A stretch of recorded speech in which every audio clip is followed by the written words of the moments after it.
Hello మీ family ఎలా ఉన్నారు అందరూ? పిఎల్సి ప్రోగ్రామింగ్ సిరీస్ లో ఇది ఎపిసోడ్ 2. ఎపిసోడ్ 0లో ఆల్రెడీ చూసే ఉంటారు. అసలు పిఎల్సి అంటే ఏంటి, పిఎల్సి ఎలా వర్క్ అవుతుంది, పిఎల్సి ప్రోగ్రామింగ్ నేర్చుకోవడం వల్ల అడ్వాంటేజెస్ ఏంటి, అసలు ఎన్ని రకాల పిఎల్సీలు ఉన్నాయి, ఏమేం పిఎల్సీలు ఉన్నాయి, ఏమేం కంపెనీల పిఎల్సీలు ఉన్నాయి, ఇలా చాలా థింగ్స్ ఆ ఎపిసోడ్ 0లో చెప్పాను. ఆ వీడియో చూడకపోతే కింద డిస్క్రిప్షన్ లో లింక్ ఇస్తాను, చూసేయండి. ఈ ఎపిసోడ్ లో మనం ఆ WPL సాఫ్ట్వేర్ ఎలా డౌన్లోడ్ చేయాలి, ప్రోగ్రామ్ ని డెవలప్ చేయడానికి కావాల్సిన కొన్ని ఇన్స్ట్రక్షన్స్ ఏంటి, అసలు ప్రోగ్రామ్ ఎలా ఉంటది, ఇవన్నీ కూడా తెలుసుకుందాము. ఫస్ట్ అయితే ప్రోగ్రామ్ కి కావాల్సిన కొన్ని ఇన్స్ట్రక్షన్స్ ఏంటి, ప్రోగ్రామ్ లో ఏమేమి యూస్ చేస్తాము, వాటి గురించి మాట్లాడుకుందాము. మనం ఫిజికల్ గా పిఎల్సీని చూస్తే అందులో చూస్తే ఇన్పుట్ ఎక్స్ అని ఉంటది, అవుట్పుట్ వై అని ఉంటది. సో ఇన్పుట్స్ చూసుకుంటే x0, x1, x2, x3 అలా ఉంటాయి. అలా పిఎల్సీ మోడల్ ని బట్టి ఆ ఇన్పుట్స్ అవుట్పుట్స్ అనేవి పెరుగుకుంటూ తగ్గుకుంటూ పోతాయి. అవుట్పుట్ చూసుకుంటే y0, y1, y2, y3 అలా ఈ అవుట్పుట్స్ కూడా పిఎల్సీ మోడల్ ని బట్టి చేంజ్ అవుతూ ఉంటాయి. మనం ఆర్డినో బోర్డు లో చూసుకుంటే డిజిటల్ ఇన్పుట్స్, డిజిటల్ అవుట్పుట్స్ అని ఉంటాయి. అలాగే ఈ పిఎల్సీ లో కూడా ఎక్స్ అనేది ఇన్పుట్, వై అనేది అవుట్పుట్. ఈ ఇన్పుట్ అవుట్పుట్ అనేది ఫిజికల్ గా కనపడేది, కానీ ఇంటర్నల్ గా ఇంకా చాలా ఉంటాయి. ఈ ఫిజికల్ ఇన్పుట్ అవుట్పుట్స్ అనేవి ఫిజికల్ గా ఏదైనా ఇన్పుట్ ఇస్తే అది అవుట్పుట్ ద్వారా వస్తది. అంటే ఏదైతే ప్రోగ్రామ్ మనం అందులో అప్లోడ్ చేస్తామో, ఒక ఇన్పుట్ నుండి సిగ్నల్ పంపిస్తే ఒక అవుట్పుట్ నుంచి సిగ్నల్ రావాలని మనం ప్రోగ్రామ్ రాస్తాం కదా, అలా ఆ ఇన్పుట్ కి సిగ్నల్ ఇస్తే ఏదైతే ప్రోగ్రామ్ రాస్తామో అందులో ఉన్నట్లుగా ఏ అవుట్పుట్ కి అయితే సిగ్నల్ వెళ్ళాలో ఆ అవుట్పుట్ కి సిగ్నల్ అనేది వెళ్తది. ఇది ఫిజికల్ ఇన్పుట్స్, ఫిజికల్ అవుట్పుట్స్ గురించి. ఈ ఫిజికల్ ఇన్పుట్స్, అవుట్పుట్స్ అనేవి ఎన్నైనా ఉండొచ్చు, అది పిఎల్సి మోడల్ ని బట్టి డిపెండ్ అయ్యి ఉంటది. మనం ఎక్కువ డివైసెస్ కంట్రోల్ చేయాలి అంటే ఎక్కువ ఇన్పుట్స్, ఎక్కువ అవుట్పుట్స్ ఉండే పిఎల్సి తీసుకోవాలి. ఇక్కడే పిఎల్సి కాస్ట్ అనేది పెరుగుతుంది. మరి మనం ఈ ఇన్పుట్స్ కి అవుట్పుట్స్ కి ఏం కనెక్ట్ చేస్తాము? ఇన్పుట్స్ కి అయితే మనం పుష్ బటన్ కానీ, సెలెక్టర్ స్విచ్ కానీ, ఏదైనా ఫీడ్బ్యాక్ సెన్సార్స్ కానీ అవి కనెక్ట్ చేస్తూ ఉంటాం. మరి అవుట్పుట్స్ కి ఏంటి? అవుట్పుట్స్ కి రిలేస్ కానీ, కాంటాక్టర్స్ కానీ, సోలనాయిడ్ వాల్వ్స్ కానీ, ల్యాంప్, బజర్, మోటార్స్, ఇవన్నీ ఏదైతే లోడ్ ని కంట్రోల్ చేయాలనుకుంటున్నామో అవి కనెక్ట్ చేస్తూ ఉంటాము. ఈ ఫిజికల్ ఇన్పుట్స్ కి, అవుట్పుట్స్ కి ప్రోగ్రామ్ రాసేటప్పుడు మనం ప్రోగ్రామ్ లో యూస్ చేసే వర్డ్ ఏంటి అంటే, ఇన్పుట్స్ కి అయితే ఎక్స్, అవుట్పుట్ కి అయితే వై. ఈ ఎక్స్, వై అనేది చాలా ఇంపార్టెంట్. ఇదే కాకుండా ఇంకా చాలా ఉన్నాయి, అవన్నీ ఏంటో కూడా చూద్దాం. ఇంటర్నల్ రిలే ఎం అంటే ఇది ఫిజికల్ గా కనపడదు, ఇది కూడా పిఎల్సీని బట్టి M0, M1, M2, M3 అలా ఉంటాయి. దీన్ని ఇంటర్నల్ మెమొరీ అని అంటారు. ఈ ఇంటర్నల్ మెమొరీ ఎం అనేది ఎస్కాడా డిజైన్ చేసేటప్పుడు చాలా ఇంపార్టెంట్. అంటే ఇప్పుడు మనం ఫిజికల్ ఇన్పుట్ నుంచి సిగ్నల్ ఇచ్చినప్పుడు అవుట్పుట్ నుంచి సిగ్నల్ వెళ్తుంది. అదే ఎస్కాడాలో కంట్రోల్ చేయాలి అంటే సిస్టంలో ఏదైతే డిజైన్ ఉంటుందో ఆ డిజైన్లో ఒక బటన్ నొక్కితే అవుట్పుట్కి సిగ్నల్ వెళ్ళాలి. అది ఎలా వెళ్తుంది? దానికోసమే ఇంటర్నల్ మెమొరీ ఎమ్. అంటే ఎక్స్ ప్లేస్లో ఈ ఎం అనేది ఉంటది. ఇది ఫిజికల్ గా కనపడదు, ఇది ఓన్లీ మనం ప్రోగ్రామ్ రాసేటప్పుడు ఎస్కాడా కోసం మనం దీన్ని ప్రోగ్రామ్ లో ఇంక్లూడ్ చేయాలి. ఇదే కాకుండా మెమొరీ కోసం, ఇంటర్లాకింగ్ కోసం, మెషిన్ స్టేటస్ ఫైండ్ అవుట్ చేయడం కోసం, స్టెప్ లాజిక్ కోసం, ఇంటర్నల్ ఫ్లాగ్స్ కోసం, వీటన్నిటి కోసం కూడా ఇది యూజ్ అవుతుంది. ఇవన్నీ ఏంటో కూడా రాబోయే వీడియోస్ లో మనం తెలుసుకుందాము. అండ్ ఇందులో ఇంకోటి ఏంటంటే స్టెప్ రిలే ఎస్. అంటే ఇది దేనికి యూజ్ అవుతుంది అంటే సీక్వెన్షియల్ ప్రోగ్రామింగ్ కోసం. అంటే మనం వాషింగ్ మిషన్ లో చూసుకుంటే కొన్ని స్టెప్స్ ఉంటాయి, ఒక్కొక్క స్టెప్ తర్వాత ఒక్కొక్క వర్క్ అనేది జరగాలి. అంటే ఒక్కొక్క స్టెప్ కి ఒక్కొక్క ప్రోగ్రామ్ ఉంటది. ఇలా ఒక ప్రోగ్రామ్ తర్వాత ఒక ప్రోగ్రామ్ వర్క్ అవ్వడం కోసం ఈ స్టెప్ రిలే అనేది యూజ్ చేస్తూ ఉంటాము. ఇది కూడా S0, S1, S2 అలా ఉంటాయి. తర్వాతది టైమర్ T. ఇది దేనికి యూజ్ అవుతుంది అంటే కొన్ని డిలేస్ పెట్టడానికి. అంటే ఆన్ డిలే, ఆఫ్ డిలే, అంటే మిషన్ ఇన్ని గంటల తర్వాత ఆన్ అవ్వాలని, ఇన్ని గంటల తర్వాత ఆఫ్ అవ్వాలని, ఇలా ఈ టైమర్ ఫంక్షన్ అనేది యూజ్ చేసుకొని మనం ప్రోగ్రామ్ అనేది రాస్తూ ఉంటాము. ఇది కూడా T0, T1, T2 అలా ఉంటాయి. అంటే మల్టిపుల్ టైమర్స్ పెట్టుకోవడానికి, T1 ఒక చోట, T0 ఒక చోట, T2 ఒక చోట అలా. తర్వాతది ఏంటంటే కౌంటర్ C. ఇది ఏం చేస్తుంది అంటే కౌంట్ చేయడానికి. అంటే ఏదైనా ఆబ్జెక్ట్ మూవ్ అవుతుంటే దాన్ని కౌంట్ చేయడానికి. అంటే వాటర్ బాటిలింగ్ క్యాపింగ్ లో ఎన్ని బాటిల్స్ వెళ్ళినాయని సెన్సార్ నుంచి ఇది కౌంట్ చేస్తూ ఉంటది. ఇవి కూడా C0, C1, C2 అలా ఉంటూ ఉంటాయి. తర్వాతది డేటా రిజిస్టర్ D. దీని వల్ల యూజ్ ఏంటి అంటే ఏదో ఒక డేటా స్టోర్ చేసుకోవటం.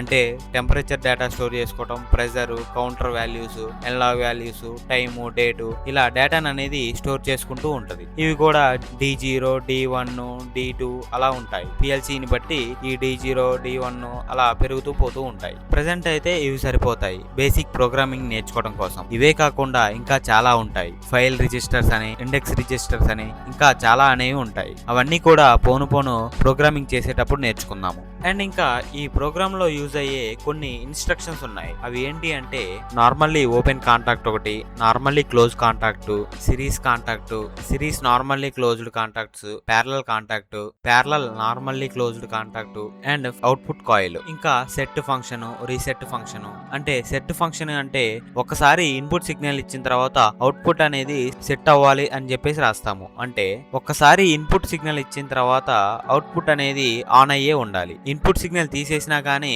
అవుట్పుట్ అనేది ఆన్ అయ్యే ఉండాలి. అది సెట్ ఫంక్షన్. ఇంకోటి ఏంటంటే రీసెట్ ఫంక్షన్. ఏదైతే అవుట్పుట్ అనేది సెట్ ఫంక్షన్ లో ఉంటుందో దాన్ని రీసెట్ చేయాలి అంటే ఈ రీసెట్ ఫంక్షన్ అనేది యూజ్ చేయాలి. అప్పుడు అవుట్పుట్ అనేది ఆగిపోతుంది. ఇంకా ఇవే కాకుండా టైమర్ ఇన్స్ట్రక్షన్స్, కౌంటర్ ఇన్స్ట్రక్షన్స్. అంటే timer on, timer off, timer, counter, D counter. ఇంకా డేటా ట్రాన్స్ఫర్ అంటే డేటాని ఒక చోట నుంచి ఇంకో చోటకి మార్చడం. ఎంఓవి అనే ఇన్స్ట్రక్షన్ యూజ్ చేసి డేటాని ఒక చోట నుంచి ఇంకో చోటకి మూవ్ చేస్తూ ఉంటాము. అలా ఎంఓవి, బిఎంఓవి, ఎక్సిహెచ్ ఇలా డేటా ట్రాన్స్ఫర్ లో ఉంటాయి. ఇంకా arithmetic operations, add, subtraction, multiplication, division, increase, decrease ఇలా అర్థమెటిక్ ఆపరేషన్స్ లో ఉంటాయి. ఇంకా కంపారిజన్ అంటే డేటాని కంపేర్ చేయడం. ఇంకా షిఫ్ట్ ఇన్స్ట్రక్షన్స్ అంటే డేటాని షిఫ్ట్ చేయడం. SFT to left, shift to right. ఇంకా చాలా ఇన్స్ట్రక్షన్స్ ఉన్నాయి. Rotate instruction, conversion instruction, programme control, communication instruction, high speed instructions, analogue instructions, interrupt instructions, PID instructions, real time clock ఇలా చాలా ఇన్స్ట్రక్షన్స్ అనేవి ఉన్నాయి. ఈ ఇన్స్ట్రక్షన్స్ అన్ని కూడా మనం రాబోయే ప్రోగ్రామింగ్ క్లాసెస్ లో తెలుసుకుందాం ఇంకా. అండ్ వీలైతే నేను ఈ ఇన్స్ట్రక్షన్స్ అన్ని ఒక పీడిఎఫ్ లాగా కూడా చేసి కింద డిస్క్రిప్షన్ లో ఇస్తాను. ఈ ఇన్స్ట్రక్షన్స్ అన్ని కూడా ప్రోగ్రామింగ్ రాసేటప్పుడు చాలా ఇంపార్టెంట్. అవి యూజ్ చేసుకొని ప్రోగ్రామ్ అనేది డెవలప్ చేస్తాము. ఇప్పుడైతే అసలు ఆ WPL సాఫ్ట్వేర్ అనేది ల్యాప్టాప్ లో కానీ మీ సిస్టమ్ లో కానీ ఎలా డౌన్లోడ్ చేయాలో చూద్దాం. మీ సిస్టమ్ లో కానీ ల్యాప్టాప్ లో కానీ క్రోమ్ బ్రౌజర్ ఓపెన్ చేసి డెల్టా డౌన్లోడ్ సెంటర్ అని టైప్ చేయండి. అలా టైప్ చేయగానే ఇలా ఇంటర్ఫేస్ అనేది వస్తుంది. ఇక్కడ డెల్టా డౌన్లోడ్ సెంటర్ అని ఒక సైట్ చూపిస్తుంది. ఇక్కడ WPL సాఫ్ట్ వర్షన్ 2.53 అని ఉంటుంది. దాని మీద క్లిక్ చేయండి. ఇప్పుడు ఇలా ఒక ఇంటర్ఫేస్ ఓపెన్ అవుతుంది. ఇందులో ఫస్ట్ చూసుకుంటే WPL సాఫ్ట్ వర్షన్ 2.53 అని ఉంటుంది. ఇక్కడ చూసుకుంటే ఆ సాఫ్ట్వేర్ కి సంబంధించిన డేటా మొత్తం ఉంటుంది. ఆ ఫైల్ యొక్క ఎంబీ చూసుకుంటే 83 MB అలా ఉంటుంది. ఈ సాఫ్ట్వేర్ ఏ డెల్టా PLC మోడల్స్ కి ప్రోగ్రామ్ చేయడానికి యూజ్ అవుతుంది, ఎలాంటి ఆటోమేషన్ చేయొచ్చు ఈ ప్రోగ్రామ్ యూజ్ చేసుకొని, ఏ విండో వర్షన్స్ కి ఈ సాఫ్ట్వేర్ వర్క్ అవుతుంది, అవన్నీ కూడా డీటెయిల్స్ ఇందులో ఉన్నాయి. ఇప్పుడు ఆ ఫైల్ మీద క్లిక్ చేయగానే ప్రొహిబిటెడ్ ఎండ్ యూజర్ టర్మ్స్ అనేది ఒకటి ఇంటర్ఫేస్ ఓపెన్ అవుతుంది. దాని కిందకే వస్తే ఇక్కడ ఒక చెక్ బాక్స్ ఉంటుంది. అక్కడ టిక్ చేసి డౌన్లోడ్ కొడితే ఆ ఫైల్ అనేది డౌన్లోడ్ అవుతుంది. ఆ ఫైల్ డౌన్లోడ్ అయిన తర్వాత అది ఓపెన్ చేసి ఎక్స్ట్రాక్ట్ కొట్టి ఆ సాఫ్ట్వేర్ ని ఈ స్క్రీన్ రికార్డ్ లో చూపించే విధంగా ఇన్స్టాల్ చేసుకోవాలి.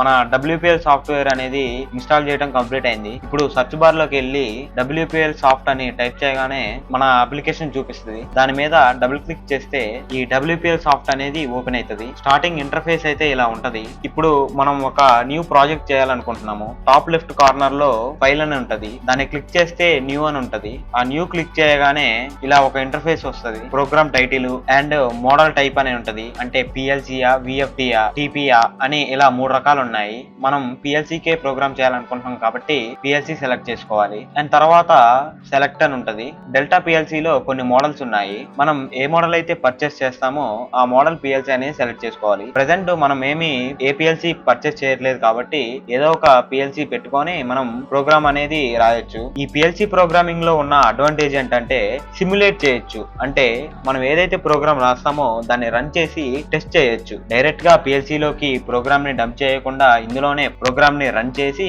ఆ అవుట్పుట్ ఎలా వస్తుందో కూడా చెక్ చేయొచ్చు. ఇంక ఇక్కడ ఏదో ఒక పిఎల్సీ సెలెక్ట్ చేసుకొని ఓకే క్లిక్ చేస్తే ఇలా లాడర్ డయాగ్రామ్ మోడ్ అనేది ఒక ఇంటర్ఫేస్ ఓపెన్ అవుతుంది. దాన్ని ఫుల్ గా పెట్టుకుంటే ఇక్కడ ఉన్న అన్ని యాక్టివేట్ అవుతాయి. పైన రిబ్బన్ మొత్తం యాక్టివేట్ అవుతుంది. ఇందాక చూసుకుంటే పైన ఇంటర్ఫేస్ మొత్తం బ్లాంక్ గా ఉంది. ఇప్పుడు చూస్తే మొత్తం కలర్ అయింది. అండ్ ఇక్కడ చూసుకుంటే నేను స్టార్టింగ్ లో చెప్పినట్లు normally open contact, normally close contact ఇలా అన్ని ఉన్నాయి. Output coil. ఇప్పుడు ఒక సింపుల్ ప్రోగ్రామ్ రాసి చూపిస్తాను. ఇక్కడ మీకు ఒక బ్లూ బాక్స్ కనిపిస్తుంది. మనం కర్సర్ యూస్ చేసుకొని లెఫ్ట్ సైడ్ క్లిక్ ఇస్తే ఆ బ్లూ బాక్స్ అనేది ఎక్కడ కావాలంటే అక్కడ చేంజ్ అవుతుంది. ఫస్ట్ ప్రోగ్రామ్ అనేది టాప్ లెఫ్ట్ నుంచి స్టార్ట్ అవుతుంది. అక్కడ క్లిక్ చేసి ఇప్పుడు నేను నార్మల్లీ ఓపెన్ కాంటాక్ట్ అనేది ఒకటి సెలెక్ట్ చేశాను. అది క్లిక్ చేయగానే ఇలా ఇన్పుట్ డివైస్ ఇన్ఫర్మేషన్ అని ఒక ఇంటర్ఫేస్ ఓపెన్ అవుతుంది. ఇక్కడ చూసుకుంటే డివైస్ నేమ్, డివైస్ నెంబర్ అని ఉంది. అంటే ఇక్కడ డివైస్ నేమ్ మీద క్లిక్ చేస్తే మీరు చూసుకోవచ్చు ఇక్కడ X, Y, M, S, T, C. ఇందాక నేను కొన్ని ఇన్స్ట్రక్షన్స్ చెప్పాను, అవే ఇందులో ఉన్నాయి. ఫస్ట్ ఇన్పుట్ ఇవ్వాలి కాబట్టి ఇన్పుట్ ఎక్స్ సెలెక్ట్ చేసుకున్నాను. అండ్ ఇన్పుట్ ఎక్స్ లో x0 పెట్టుకున్నాను. అంటే మనం x1 అయినా పెట్టుకోవచ్చు, x2 అయినా పెట్టుకోవచ్చు. ఇక్కడ దాన్ని వ్యారీ చేసుకోవచ్చు ఆ డివైస్ నెంబర్ ని. దీని తర్వాత నేను ఓకే క్లిక్ చేశాను. ఇక్కడ చూడొచ్చు నార్మల్లీ ఓపెన్ కాంటాక్ట్ x0 అనేది ఇక్కడ విజిబుల్ అవుతుంది. అండ్ దీని తర్వాత నేను అవుట్పుట్ కాయిల్ అంటే బ్రాకెట్ లాగా ఉంది చూడండి ఇక్కడ, అది క్లిక్ చేశాను. అది క్లిక్ చేయగానే ఇలా ఇన్పుట్ డివైస్ ఇన్ఫర్మేషన్ అని మళ్ళీ వచ్చింది. ఇక్కడ అవుట్పుట్ కాయిల్ అని ఉంది. ఇక్కడ అవుట్పుట్ చూసుకుంటే y0 అంటే అవుట్పుట్స్ ఎలా డిఫైన్ చేస్తాం మనం, y అంటే y0 అని సెలెక్ట్ చేసుకున్నాను. ఇంకా అంతే. ఇది ఒక సింపుల్ వన్ లైన్ ప్రోగ్రాము. దీన్ని మనం రన్ చేసి చూద్దాము. ఇక్కడ టాప్ కార్నర్ లో చూసుకుంటే సిమ్యులేట్ అని ఉంటది. ఆ సిమ్యులేట్ మీద క్లిక్ చేస్తే ఇక్కడ మనకి సిమ్యులేటర్ అనేది యాక్టివేట్ అవుతుంది. దాని తర్వాత ఇక్కడ ఆన్లైన్ మోడ్ అనేది ఉంటది, దాన్ని యాక్టివేట్ చేయాలి. ఇక్కడ చూడండి అది చాక్లెట్ సింబల్ లో ఉంటది. అది నొక్కగానే ప్రోగ్రామ్ ని కంపైల్ చేయమంటారా అని అడుగుతుంది. అప్పుడు మనం ఎస్ కొట్టాలి. అది కొట్టిన తర్వాత ఇంకోసారి మళ్ళీ ఎస్ కొట్టాలి. తర్వాత ఈ ప్రోగ్రామ్ అనేది ఎండ్ అనేది ఇక్కడ పడుతుంది చూడండి. దీని తర్వాత ఇక్కడ కింద చూసుకుంటే సిమ్యులేటర్ స్టాప్ లో ఉంటది. ఈ ప్రోగ్రామ్ ని రన్ చేయాలి. ఇక్కడ పైన టాప్ లో చూసుకుంటే రన్ బటన్ ఉంటది. దాన్ని నొక్కగానే ప్రోగ్రామ్ అనేది కింద రన్ అయినట్లు గ్రీన్ కలర్ లో కనపడింది చూడండి. ఇప్పుడు ఈ x0 మీద లెఫ్ట్ క్లిక్ చేసి తర్వాత రైట్ క్లిక్ ఇస్తే ఇక్కడ కొన్ని ఆప్షన్స్ కనపడతాయి. సెట్ ఆన్, సెట్ ఆఫ్, ఇలా కొన్ని ఆప్షన్స్ కనపడతాయి. ఇప్పుడు ఇన్పుట్ అనేది సిగ్నల్ ఇవ్వాలి. అంటే సెట్ ఆన్ పెట్టాలి. సెట్ ఆన్ పెట్టంలోనే అక్కడ గ్రీన్ లైట్ ఆన్ అయ్యి అండ్ అవుట్పుట్ y0 కూడా సిగ్నల్ అనేది వెళ్ళింది. y0 కూడా యాక్టివేట్ అయింది గ్రీన్ కలర్ లో చూడండి. అండ్ నెక్స్ట్ x0 దగ్గరే రైట్ క్లిక్ ఇచ్చాక మళ్ళీ దీన్ని సెట్ ఆఫ్ నొక్కంలోనే అవుట్పుట్ కి సిగ్నల్ వెళ్ళటం ఆగిపోయింది చూడండి. ఇలా మనం రాసిన ప్రోగ్రామ్ ని ఈ సిమ్యులేటర్ లో చెక్ చేయొచ్చు. ఇది సింపుల్ వన్ లైన్ ప్రోగ్రాము. రాబోయే ఎపిసోడ్స్ లో ఇంకా డిఫరెంట్ అప్లికేషన్స్ కోసం డిఫరెంట్ ప్రోగ్రామ్స్ అనేది రాసి మనం సిమ్యులేట్ చేసి చూద్దాము అవుట్పుట్ ఎలా వస్తుంది అనేది. అంతే ఈ వీడియో అయితే. నెక్స్ట్ వీడియోలో చిన్న ప్రోగ్రామ్స్ అనేది రాసి వాటిని సిమ్యులేట్ చేసి అవుట్పుట్ ఎలా వస్తుందో చూద్దాము. ఈ వీడియో నచ్చితే లైక్ చేయండి, షేర్ చేయండి. మిస్టర్ అండర్టేకర్ యూట్యూబ్ ఛానల్ కి సబ్స్క్రైబ్ చేయండి.